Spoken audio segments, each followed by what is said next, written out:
Panibagong vlog, panibagong video, panibagong araw mga kasabong. Update tayo sa manukan ko mga kasabong. Alright, let's go mga kasabong. One eternity later. Yo, what's up mga kasabong? So update ko kayo mga kasabong sa red lemon sweater ko mga kasabong. So pito sila lahat mga kasabong. So yung isa mga kasabong kasi nabalian ng paa mga kasabong kasi nabitay. So inatay ko na lang mga kasabong. So ito na lang natira mga kasabong na mga 7 months old na lemon sweater mga kasabong. So samahan nyo ako ulit sa aking panibagong video, panibagong vlog, panibagong araw mga kasabong. Welcome back to my YouTube channel. So bago ka pa lang sa aking YouTube channel, don't forget to hit the subscribe button, click like, share, comment para update ka sa susunod na upload ko na video mga kasabong. So sana ma-enjoy kayo sa video na ito mga kasabong at may matutunan. Alright, let's go!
Tapos mga kasabong, meron tayo ditong bagong crossbreed na mga Kelso mga kasabong.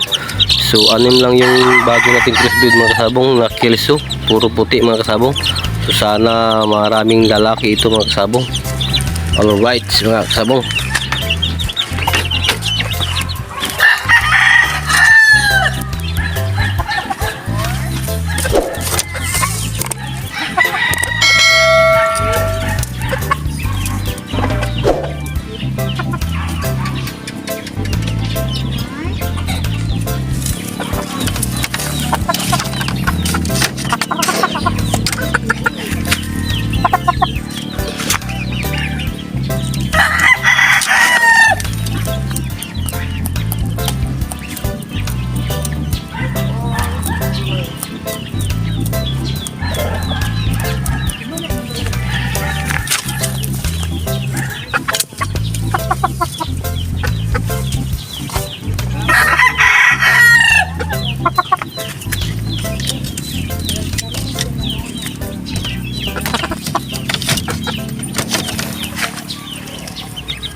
So ito mga kasabong, itong tatlong sisiw na ito mga kasabong. So bali magto 2 months old ito mga kasabong. So ayan, kabilyada ang mga breed nito mga kasabong, tatlo.